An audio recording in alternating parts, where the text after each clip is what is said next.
Chers amis de la pensée et les hommes, merci de votre fidélité à notre émission. Aujourd'hui, c'est un anniversaire. C'est l'anniversaire de Charles Darwin. Il aurait eu 200 ans. Son œuvre est toujours présente, mais il se trouve qu'elle est contestée. Alors, c'est à propos de cette contestation que nous allons nous entretenir aujourd'hui avec notre invité. Mais voici d'abord notre générique.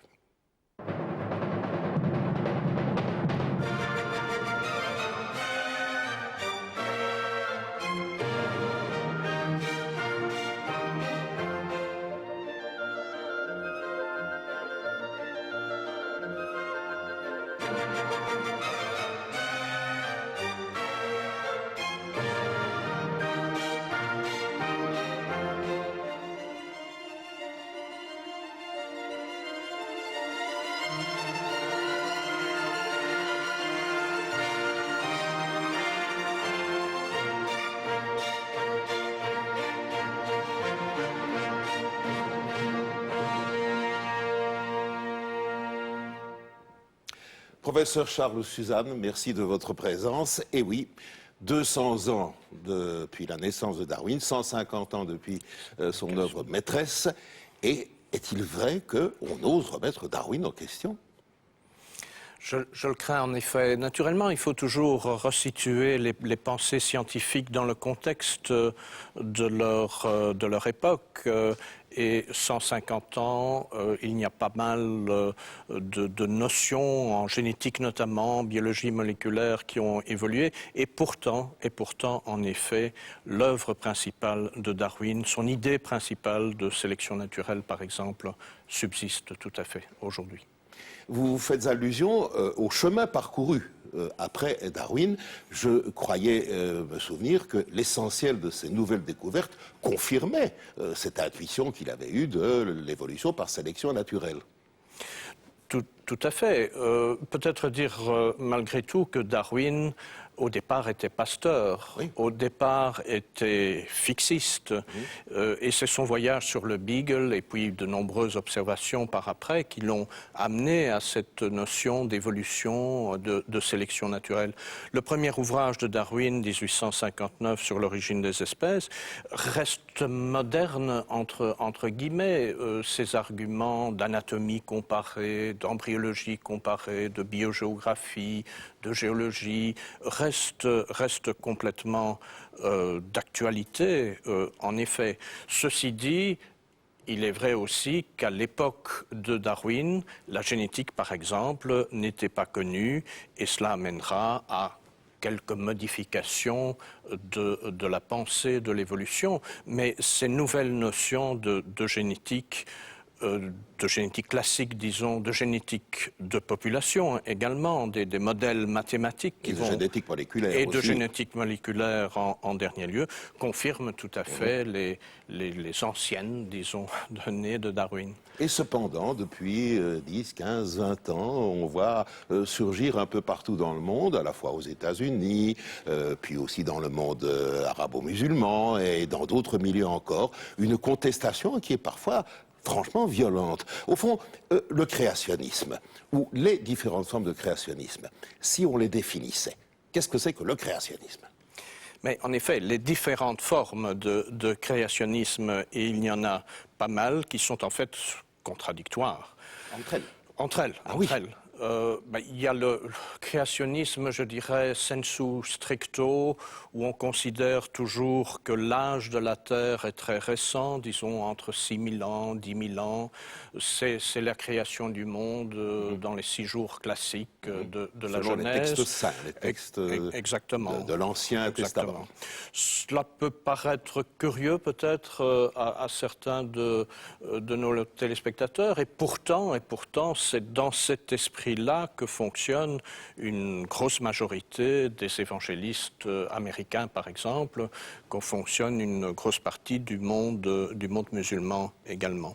Mais enfin, il y a donc d'autres formes de créationnisme. Il y a ceux qui vont accepter tout à fait l'ancienneté géologique de la Terre, qui considère toujours que le monde a été créé suivant les textes bibliques. La nuance est que l'on va considérer les jours de la création comme des périodes des jours symboliques. Oui. Tout à fait, des jours de millions d'années.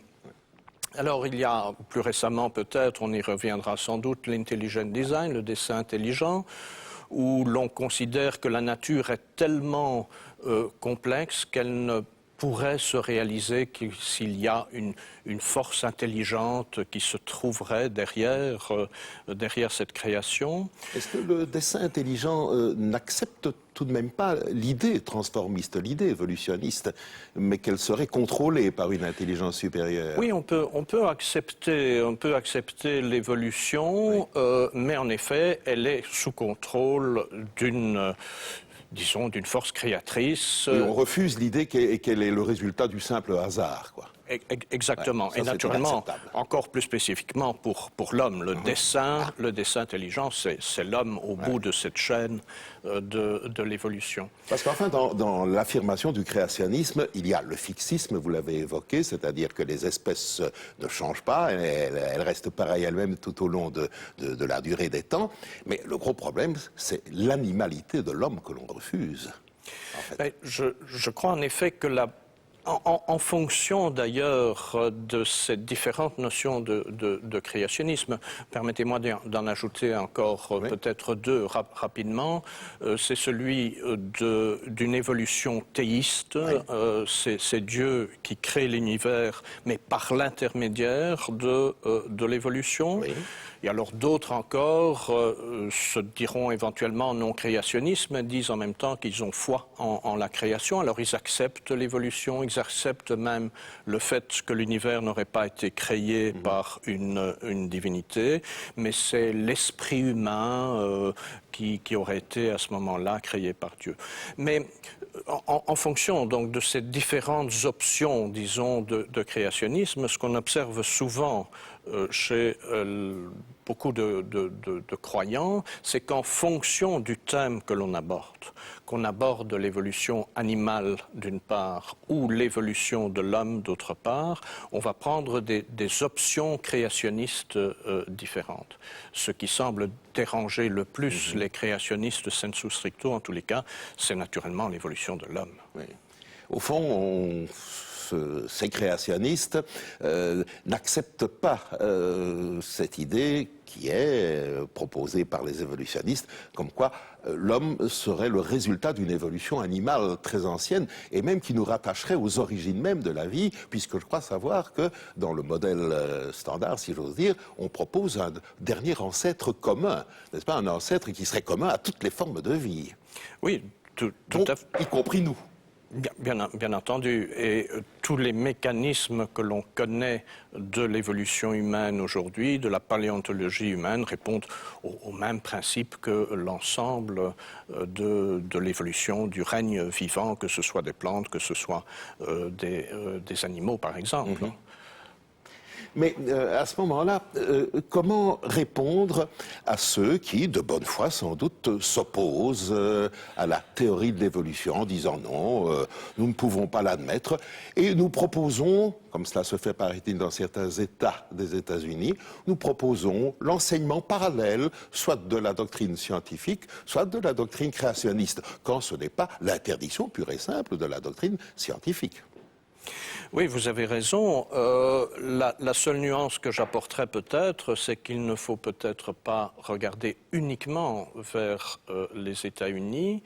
Nous pouvons y venir par après si vous le désirez, mais des propositions d'interdire l'enseignement de l'évolution se sont fait jour en Europe également depuis 2004. Mais reprenons l'exemple des États-Unis. C'est typique en effet depuis 1924 que qu'un certain nombre, le procès du singe notamment, qu'un certain nombre d'États, et essentiellement quand même des États du Sud, ont proposé chaque fois que l'enseignement du créationnisme sensu stricto soit mis en parallèle dans les écoles publiques avec l'enseignement de l'évolution.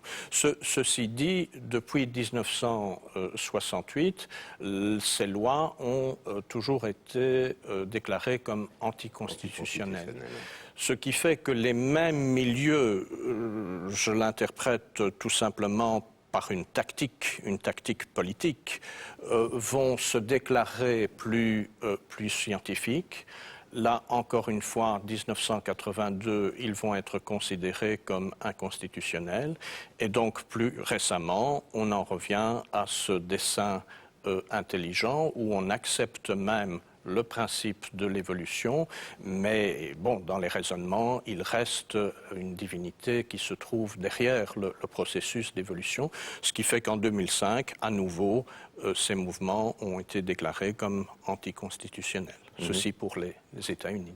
Alors vous avez fait vous-même allusion à d'autres milieux, à d'autres régions, même en Europe, dites-vous. C'est vrai que je crois savoir que dans certains pays proches du nôtre, en Grande-Bretagne, aux Pays-Bas, dans certains pays de l'Europe de l'Est, il y a eu des prises de position, franchement, je ne dirais pas hostiles à l'évolution, mais réclamant le parallélisme entre les deux visions. Au moins le parallélisme, et dans un certain nombre de cas, on peut d'interdiction, et on peut parler d'hostilité tout à fait franche. Alors, c'est un certain nombre de pays d'origine catholique, par exemple. C'est le cas en Italie. Ça a été le cas par une proposition de loi en 2004 en Italie. Ça a été le cas en Pologne, en Lituanie, à Chypre. Dans les pays d'origine protestante, comme vous le disiez, les Pays-Bas par exemple, mais aussi la Suède, aussi l'Angleterre. Puis il y a les pays à tendance orthodoxe, Serbie, Russie, Grèce, pour ne pas parler de la Turquie au niveau islamique. Oui, parce que là, nous avons entendu parler d'un très gros livre, luxueusement édité, qui a dû coûter fort cher, qui est diffusé gratuitement dans nos universités, dans nos collèges, dans nos lycées, l'Atlas de la création d'un certain Haroun Yahya, qui se déclare, mais alors franchement anti-darwinien, accusant Darwin et ses théories de tous les maux possibles et imaginables, et avec comme argumentation qu'il faut prendre le créationnisme des livres saints, et notamment du Coran, qui reprend en gros ce qu'on dit dans la Torah, dans l'Ancien Testament, au pied de la lettre. Qu'est-ce que vous en pensez? Comment réagir vis-à-vis d'une invasion éditorialiste comme celle-là? Ben, il y aurait beaucoup à dire. Il y a tout un aspect politique, naturellement, qui se trouve derrière ces ouvrages. Il y aurait à parler des aspects économiques, puisqu'en effet, c'est un ouvrage luxueusement édité. C'est une brique d'une dizaine de kilos. Mais si on veut en revenir aux problèmes scientifiques, d'abord, est-ce vraiment un ouvrage scientifique? Ça ne l'est pas, naturellement. C'est plein de fautes d'ailleurs, de fautes d'identification par exemple de certains animaux. Et scientifiquement, entre guillemets toujours, ça se résume à comparer sur une page une photo d'un animal fossile avec sur l'autre page un animal récent, concluant chaque fois que... Mais ça n'a pas changé. Exactement, et donc le fixisme à la lettre. Mais enfin, on peut se poser la question, qu'est-ce qu'il y a derrière ces attitudes-là qui sont tout de même structurées, orchestrées politiquement, vous l'avez dit vous-même. Est-ce que finalement, il n'y a pas de la part de certains mouvements à travers le monde, mouvements d'inspiration religieuse diverses, cette volonté d'aller vers des États théocratiques où vraiment on ferait appel à la divinité plutôt qu'à la démocratie pour gouverner la société, et avec notamment la mise en question d'un acquis qui pour nous occidentaux est capital, c'est l'acquis des Lumières, de la rationalité et de la démocratie, tout cela allant de pair pour nous. Bien entendu. Mais c'est l'agenda politique qui se trouve en effet derrière l'ensemble de ces mouvements. C'est l'agenda politique. Vous en avez le sentiment? Même pas le sentiment. Je crois que l'ouvrage d'Atlas, l'Atlas de la création d'Haroun Yahya est manifestement, les dernières pages, les conclusions sont d'origine tout à fait politique. Les mouvements évangélistes américains ont un agenda publié d'ailleurs, donc ça n'est pas un secret que je révélerai ici. C'est peut-être plus étonnant dans nos pays européens, mais malheureusement c'est le cas en effet. Ce qui a obligé, quelque part, le Conseil de l'Europe, c'était en octobre 2007, après quelques hésitations et quelques difficultés sur lesquelles on pourrait revenir, de voter une résolution demandant tout simplement que le créationnisme ne fasse pas partie, en effet, d'un enseignement scientifique. Cette résolution laisse la porte ouverte à l'enseignement du créationnisme dans des cours de religion, par exemple. C'est un autre domaine.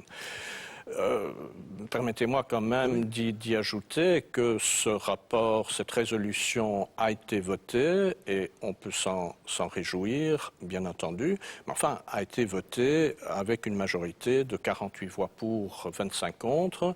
Donc même en Europe, un tiers de ces parlementaires étaient opposés à une résolution qui me paraissait tout à fait pondérée. Ce que vous venez de dire nous amène à essayer de définir une attitude à adopter vis-à-vis de ces contestataires. Comment les convaincre de notre position, celle qui consiste à dire l'enseignement des sciences, l'enseignement du savoir doit faire place à la théorie de l'évolution, comme à la théorie de la gravitation, comme à la théorie de l'électromagnétisme, c'est du même ordre. Mais quels arguments leur proposer, puisqu'ils opposent notre vérité avec guillemets, scientifique, à leur vérité absolue théologique. Je crois qu'il faut démonter ce terme vérité d'ailleurs, parce qu'il n'y a pas de vérité scientifique, voilà. Bien entendu, et même le terme théorie qui pourrait être mal compris par un large public. Une théorie scientifique, c'est quoi? Mais c'est tout simplement le fait qu'on part d'un certain nombre d'hypothèses, qu'à partir de ces hypothèses, on base en effet une théorie, qu'on essaye alors de vérifier par des faits, des observations, des expérimentations éventuellement. Et puis s'il y a contradiction, on repart sur de nouvelles hypothèses et une nouvelle théorie. Oui, mais on remanie, on réajuste des détails. On n'annule pas tout ce qui a été dit en repartant de zéro. Bien entendu. Oui, mais c'est important de le dire. Tout à fait. Et c'est typique de cette théorie, continuons à utiliser le terme, de cette théorie de l'évolution, qui débute avec Darwin en effet, mais qui est toujours valable aujourd'hui, même si d'autres éléments de biologie moléculaire, par exemple, s'y sont ajoutés. C'est quand même assez typique, me semble-t-il, de pouvoir, à partir de ces éléments, de ces éléments de biologie moléculaire, de montrer que l'ensemble de notre langage génétique est quelque part universel, et qu'avec nos braves cousins chimpanzés, le Human Genome Project nous montre que nous avons à peu près 99% de similitudes génétiques. Je crois que ce sont des éléments ainsi qu'il faut développer, mais cela reste un cours de science, ça reste des éléments scientifiques. Encore une fois, ce que les cours de religion ont fait, à la limite, ce n'est pas notre problème. Non. N'empêche qu'il existe des scientifiques croyants de l'une ou l'autre confession et qui sont totalement partisans de l'évolutionnisme scientifique. C'est à eux qu'on devrait poser la question. Mais comment s'arrange-t-il pour qu'il n'y ait pas de contradiction? Je crois connaître la réponse. On dit que les deux discours ne se situent pas sur le même plan, ni je dirais même dans le même espace mental. Au fond, est-ce qu'on pourrait essayer de montrer la différence qu'il y a entre une opinion religieuse, une croyance, une conviction, et un discours scientifique prudent, sujet à remaniement éventuel, mais tout de même qui est le résultat d'un long travail de plusieurs siècles. Oui, disons que je crois qu'actuellement, en tous les cas, disons tout simplement d'abord que dans l'UCL, par exemple, l'Université catholique de Louvain, l'évolution est enseignée comme elle l'est à l'ULB, par exemple. Alors, comment se débrouiller avec ces aspects mais la seule chose que je pourrais dire et que j'observe tout simplement, c'est qu'en effet, on ne veut absolument pas être déclaré comme créationniste. C'est normal puisqu'on enseigne l'évolution, je le répète. C'est encore une fois au niveau de l'homme et de l'esprit humain, de cette foi en la création quelque part, qu'on continue à raisonner, ce qui pour un esprit rationaliste est très difficile à comprendre. C'est une évolution continue comme pour tout le monde vivant, une évolution avec des branches avortives, comme tout le monde vivant. Alors, où créer, où placer cette création de l'esprit humain? À la limite, c'est trop schématique probablement ce que je vais dire, mais enfin, à la limite, c'est considérer qu'à un certain moment dans cette échelle d'évolution humaine, l'esprit humain aurait été présent, aurait été créé de parents qui ne l'avaient pas et qui restaient animaux. J'avoue me perdre parfois dans ce dédale de raisonnement. Je crois que vous savez mieux que personne, puisque vous en êtes à des artisans, que La Pensée et les Hommes va publier prochainement un numéro de sa revue consacré à ce sujet, où plusieurs collaborateurs s'exprimeront. Mais aussi, vous mettez sur pied un symposium, enfin une réunion qui va traiter de ce sujet. Est-ce que les participants à ces deux opérations sont tous des partisans convaincus de l'évolutionnisme, ou bien est-ce qu'il y a des contradicteurs? Nous voulons en rester à une pensée scientifique et une pensée rationaliste, en effet. Ce qui ne veut pas dire que l'ensemble des contributeurs sont des scientifiques, sont des biologistes ou des géologues, des paléontologues. Je crois que le problème du créationnisme et l'opposition que l'on fait aux théories de Darwin notamment vont trop loin, vont beaucoup plus loin que des aspects uniquement scientifiques. Et je crois qu'il y a des aspects sociologiques, des aspects politiques, historiques qu'il faut envisager également. Et donc ces deux aspects, philosophiques bien entendu, c'est tous ces aspects-là qu'il faut confronter. La question se pose parfois de manière assez aiguë dans le domaine de l'enseignement.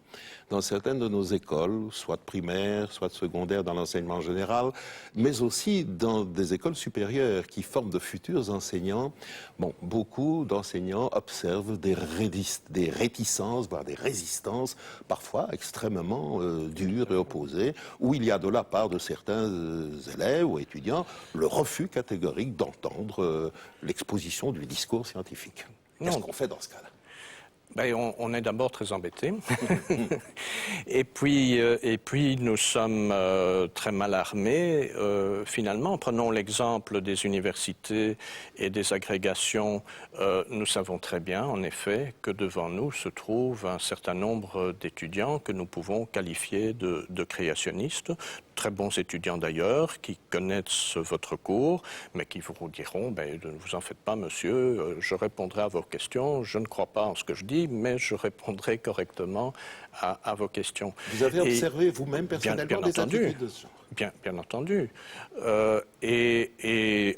Nous n'avons aucune arme pour les arrêter. C'est naturellement pas sur une base philosophique ou religieuse ou politique, que sais-je encore, que nous allons arrêter un bon étudiant. Mais ça nous met dans des positions, en effet, très délicates. Heureusement, quelque part, il y a obligation légale pour le professeur à respecter un certain programme, un programme où se trouvent ces notions d'évolution.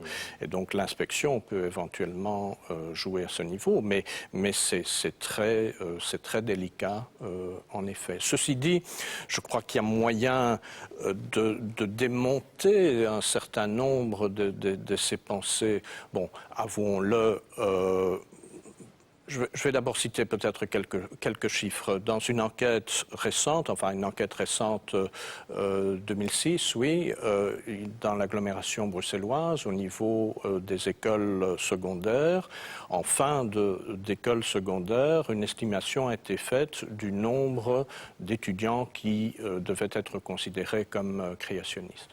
Alors, pour les étudiants qui se déclaraient de confession catholique, c'était de l'ordre de 20 à 25% de ces étudiants. Pour des étudiants qui se déclaraient de confession juive, c'était de l'ordre de 60-65%.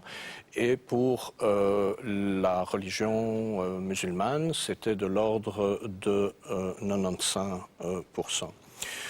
Disons qu'à ce niveau-là, c'est assez étonnant, finalement, au vu, je dirais, de leur histoire, de l'histoire du monde musulman, de l'histoire du monde scientifique musulman, qui est quand même jonché de périodes d'intenses activités intellectuelles, que ce soit l'âge d'or de Bagdad, Bassora, au Xe siècle, que ce soit bien entendu l'Andalousie, que ce soit la Nada, littéralement la Renaissance à la fin du XIXe siècle en Égypte, par exemple.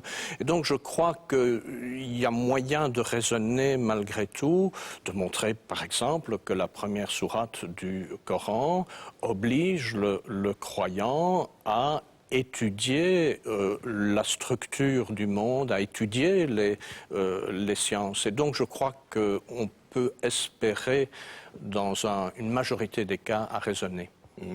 Mais je pense que ce que vous venez de dire est tout à fait capital. Il faut montrer aux différents tenants des différentes religions qu'il y a dans leur tradition même de quoi mener une attitude de critique, rationaliste et politique qui n'est pas en contradiction avec l'esprit fondamental de leur foi.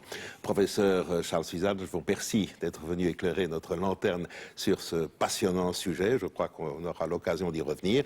On y revient dans ce numéro spécial de la Revue de la Pensée et des Hommes, aussi à cette réunion que vous préparez.